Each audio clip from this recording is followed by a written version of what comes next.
علیکم ورحمۃ اللہ وبرکاتہ۔ نحمدہ ونصلی علی رسولہ الکریم، اما بعد۔ رمضان الوداع پر روتے ہوئے نمازی، رمضان الوداع پر روتے ہوئے نمازی کہتے ہیں سسک سسک کر، یا رب اب تو ہو جا راضی۔ محترم بزرگوں اور دوستوں، اللہ رب العزت کا کرم اور احسان ہے کہ اللہ رب العزت نے ہمیں رمضان جیسا مبارک مہینہ عطا فرمایا۔ رمضان المبارک کا مہینہ اللہ رب العزت نے ہمیں عطا فرمایا اور اس میں عبادات کرنے کی توفیق نصیب فرمائی۔ ہم نے اللہ رب العزت کا قرآن مقدس اس ماہ مبارک میں پڑھا، سنا۔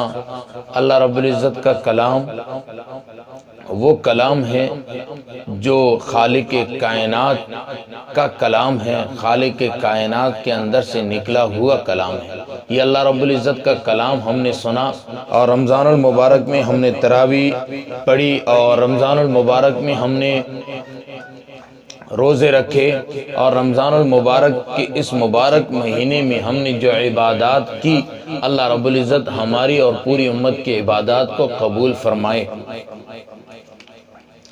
حدیث مبارکہ کے اندر آتا ہے کہ رمضان المبارک کے لیے پورا سال جنت کو آراستہ کیا جاتا ہے، اور جب رمضان کا مبارک مہینہ آتا ہے تو ایک سریلی آواز جو جنت میں گونجتی ہے، اور پھر حدیث میں آتا ہے کہ جنت کی حوریں بالا خانوں میں نکل کر اس کو دیکھتی ہے، کہتی آج کیا بات ہے، آج کون سی رات ہے۔ تو یہ رمضان المبارک کی پہلی رات جب شروعات ہوتی ہے تو پھر اس کے بعد رمضان کے پورے مہینے میں وہ حوریں یہ اعلان کرتی ہے، کوئی ہے جو ہم سے اللہ رب العزت سے مانگے، ہمیں مانگے اور ہم سے منگنی کرے۔ اور حدیث مبارکہ میں آتا ہے کہ رمضان المبارک میں اللہ رب العزت کی رحمت لٹائی جاتی ہے، اور رمضان المبارک میں ہر افطاری کے دن، افطار کے وقت اللہ رب العزت 10 لاکھ لوگوں کو، گنہگاروں کو معاف فرماتے ہیں۔ اور حدیث میں آتا ہے کہ رمضان کی جب آخری رات ہوتی ہے، یعنی اخیر کی رات جب ہوتی ہے، تو اللہ رب العزت نے شروع سے لے کر اخیر تک جتنے بخشے ہوتے ہیں ان سے ڈبل اللہ رب العزت بندوں کو معاف فرما دیتے ہیں۔ اللہ رب العزت ہمیں اللہ رب العزت کی ان نعمتوں کی قدر کی توفیق نصیب فرمائے۔ حدیث مبارکہ میں آتا ہے کہ رمضان المبارک کی آخری رات میں اللہ رب العزت بہت سارے گنہگاروں کو معاف فرماتے ہیں، اور جب عید کا دن ہوتا ہے تو اس دن اللہ رب العزت بندوں کو انعامات سے نوازتے ہیں کہ اس مزدور کی کیا مزدوری ہونی چاہیے جس نے مزدوری کی ہو، اور اس کی مزدوری پوری ادا کی جائے، پوری دی جائے۔ عید اصل میں عید عوضن سے ہے، جو عاد یعود عوضن سے ماخوذ ہے، جس کے معنی ہے رجوع کرنا، لوٹ کر آنا، بار بار آنا۔ تو عید کا معنی، عید کا نام عید اسی لیے ہے کہ بار بار آتی ہے۔ جیسا کہ آج جمعے کا دن ہے، لوگ کہتے ہیں کہ الوداعی جمعہ۔ بھائی رمضان تو بار بار آنا ہے، الوداعی تو ان کے لیے ہے جو اگلے رمضان میں نہیں رہنے ہیں، جو رہنے ہیں ان کے لیے الوداعی نہیں ہے۔ تو عید کے معنی ہے بار بار آنا، لوٹ کر آنا۔ اور عید کے دن اپنے پاس جو کپڑے ہیں ان میں سے اچھے کپڑے پہننا، خوشبو لگانا، مسواک کرنا، غسل کرنا، یہ سب سنتیں ہیں۔ ابھی لاک ڈاؤن کا دور ہے، اس لیے نئے کپڑوں کی زحمت نہ اٹھائیں۔ جو آپ کے پاس جو کپڑے ہیں ان میں سے اچھے کپڑے ہونا مراد ہے، نئے کپڑے مراد نہیں ہیں، بلکہ جو موجود ہیں ان میں سے اچھے کپڑے۔ تو آپ کے پاس جو اچھے کپڑے ہیں، بہترین لباس جو ہے وہ آپ پہن لیں۔ اور دوسری بات ہے کہ عید کی خریداری اس سے بچے، جیسا کہ بہت سارے بزرگوں کے اس پر بیانات بھی ہیں، بہت سارے فرما بھی رہے ہیں، تو اس سے بچنے کی کوشش کریں، اور خصوصاً اپنے گھر کی عورتوں کو بھی اس سے منع کریں۔ تو میں عرض یہ کر رہا تھا کہ عید عوضن سے نکلا ہے، جس کی معنی ہے رجوع کرنا، لوٹ کر آنا، بار بار آنا۔ تو عید کو عید اسی لیے کہا جاتا ہے کہ یہ بار بار آتی ہے۔ اور عید کے دن نبی پاک صلی اللہ علیہ وآلہ وسلم عیدگاہ تشریف لے جاتے، دو گانا نماز پڑھاتے اور پھر اس کے بعد خطبہ دیتے۔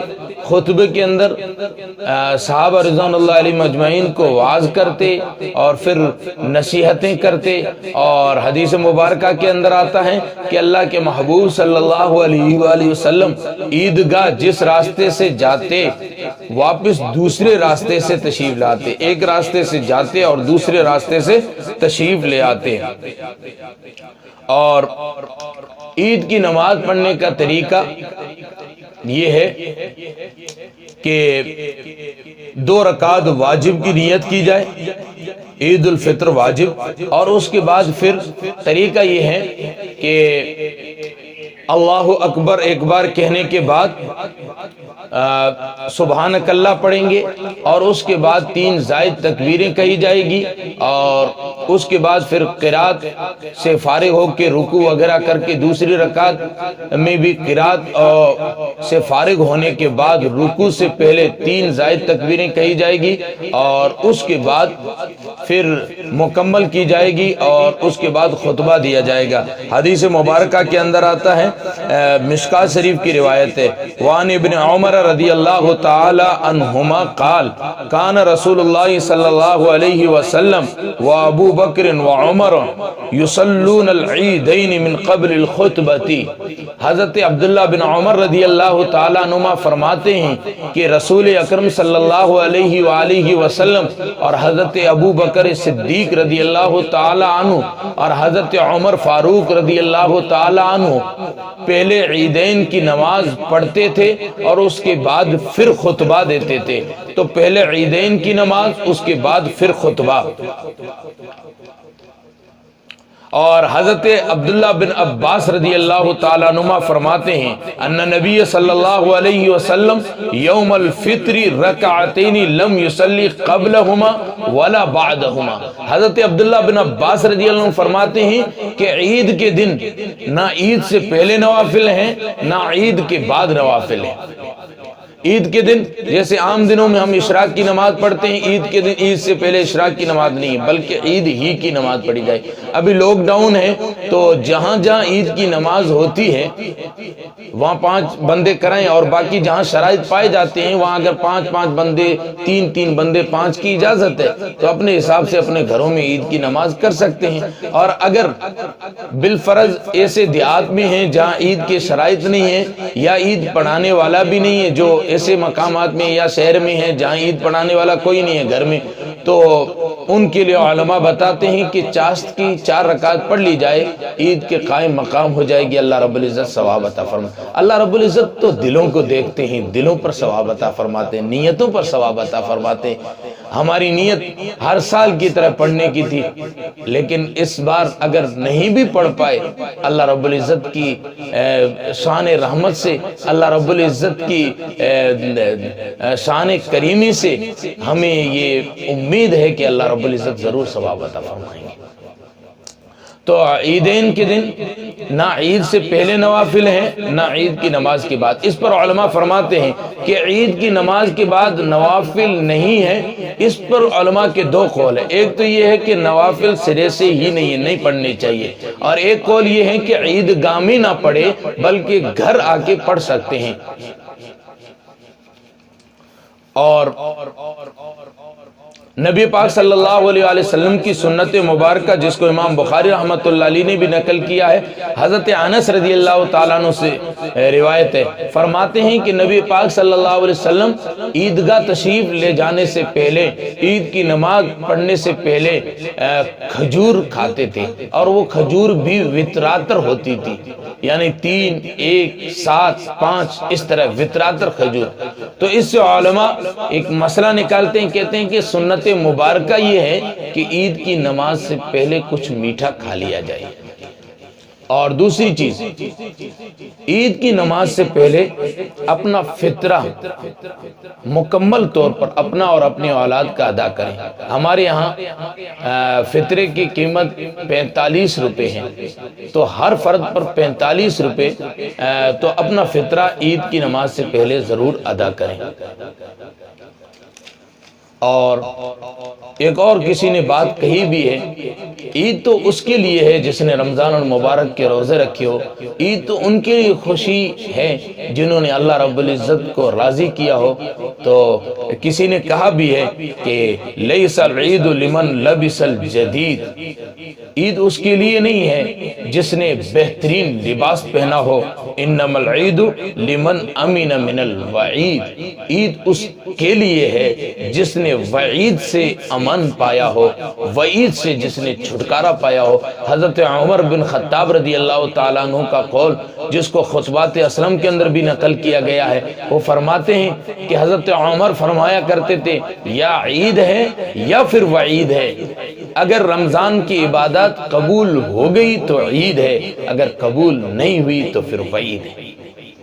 آگے فرماتے ہیں لیس العید لمن تبخر بالعود انما العید للتائب الذی لا یعود، عید اس کے لیے نہیں ہے جس نے بہترین خوشبو لگائی ہو، عود لگایا ہو، جنت الفردوس بہترین خوشبو لگائی ہو، بلکہ عید اس کے لیے ہے جس نے گناہوں سے توبہ کی ہو، لا یعود، اور گناہوں کی طرف واپس نہ لوٹا ہو، واپس گناہوں میں نہ گیا ہو، بلکہ سچی توبہ توبۃ نصوحہ کی ہو، بہترین توبہ کی ہو۔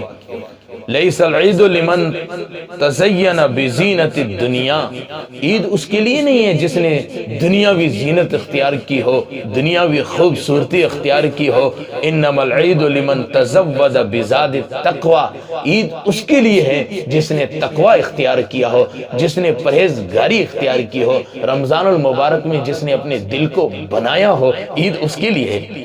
لیس العید لمن رکب المطایا، عید اس کے لیے نہیں ہے جو بہترین کار میں، جو بہترین موٹر سائیکل پہ سوار ہو کے آیا ہو، بلکہ عید اس کے لیے ہے انما العید لمن ترک الخطایا، عید اس کے لیے ہے جس نے گناہوں کو چھوڑا ہو، جس نے نافرمانی کو چھوڑا ہو، عید تو اس کے لیے ہے۔ لیس العید لمن بسط البساط، عید اس کے لیے نہیں ہے جس نے بہترین قالین بچھائی ہو، بہترین فرش بچھایا ہو، بلکہ عید اس کے لیے ہے انما العید لمن جاوز الصراط، جو پل صراط سے گزر گیا ہو، یعنی پل صراط سے گزرنے کے سامان کو اکٹھا کر لیا ہو، عید اس کے لیے ہے۔ تو میں نے بتایا عید کا طریقہ بھی بتایا کہ عید کے اندر 6 زائد تکبیریں ہیں، جیسا کہ میں نے اس پر حدیث مبارکہ سے دلیل دی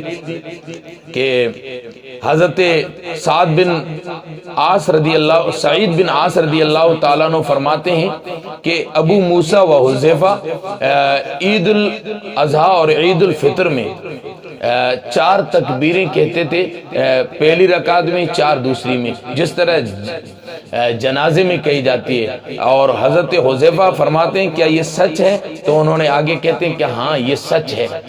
مطلب یہ کہ ایک تکبیر پہلے، جیسا کہ پہلے میں نے عرض کیا، اور اس کے بعد پھر سبحانک اللہ، اس کے بعد 3 زائد تکبیریں، اور پھر اس کے بعد پھر قرات پڑھنے کے بعد 3 زائد تکبیریں، اور چوتھی تکبیر جو کہ رکوع جانے کے لیے۔ تو یہ اس حدیث کو ابو داؤد شریف کے اندر بھی نقل کیا گیا ہے، اور صاحب مشکات نے مشکات شریف کے اندر بھی اس کو نقل کیا ہے۔ تو یہ عید کا جو طریقہ ہے یہ اس طرح طریقہ ہے۔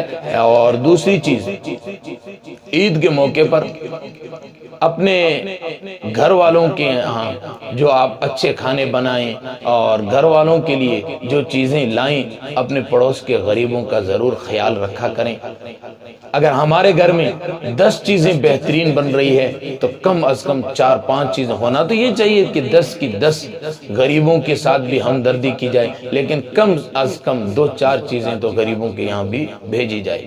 جس طرح ہمارے بچوں کے سینے کے اندر دل ہے اور دل کے اندر آرزوئیں ہیں، دل کے اندر تمنائیں ہیں، اسی طرح غریبوں کے بچوں کے سینے کے اندر دل ہے اور دل میں آرزویں ہیں، تمنائیں ہیں، اور وہ سوچتے ہیں کہ کاش کہ ہمارے والد محترم آج ہوتے تو ہمیں یہ سب چیزیں دلواتے. جیسا کہ حدیث مبارکہ میں آتا، اللہ کے محبوب صلی اللہ علیہ وسلم عید کے دن تشریف لے جا رہے تھے، دیکھا ایک بچہ رو رہا تھا، اللہ کے محبوب اس کو گھر لائے، ام عائشہ سے کہا اس کو کپڑے پہناؤ، اس نے کہا کہ عائشہ تیری امی ہے، میں تیرا والد ہوں، حسنین تیرے بھائی ہیں، فاطمہ تیری بہن ہے. وہ بچہ کتنا خوش نصیب بچہ ہوگا جس کو محبوب نے اپنا بیٹا بنایا، اور پھر اس یتیم بچے کو محبوب نے اپنی گود میں بٹھا کر امت کو یتیموں کے اور غریبوں کے احکامات بتائے ہیں کہ یتیموں اور غریبوں کے ساتھ ہمدردی کی جائے. تو عید کا مزہ ہی جب ہے جب اپنے بچوں کے ساتھ غریبوں کا خیال رکھا جائے. تو یہی عید کا پیغام ہے. اور جو لاک ڈاؤن جو سرکار نے پابندی لگا رکھی ہے اس کا مکمل طور پر لاک ڈاؤن اور جو سرکار نے پابندی لگائی ہے، قانون جو ہمارے لیے ہمارے بھلے کے لیے لگایا ہے، اس کا مکمل طور پر پالن کریں. اللہ رب العزت مجھے اور آپ کو پوری امت کو قبول فرمائے اور تمام اہل اسلام کے رمضان المبارک میں کی گئی عبادات کو قبول و منظور فرمائے. اللہ رب العزت اس رمضان کو ہمارے لیے اپنی محبت کا ذریعہ بنائے. کس سے مانگیں، کہاں جائیں، کس سے کہیں، اور دنیا میں حاجت رواں کون ہے؟ کون سنتا ہے مظلوم کی دعا؟ کس کے ہاتھوں میں چابی، کس کے ہاتھوں میں کنجی ہے مقسوم کی؟ جس کے در پر پلتے ہیں شاہ و گدا، تجھ احد کے سوا دوسرا کون ہے؟ اے فقیر اس کو فضل باری سمجھ، ورنہ تیری طرف دیکھتا کون ہے؟ اللہ رب العزت ہم سب کو قبول فرمائے. السلام علیکم ورحمۃ اللہ وبرکاتہ.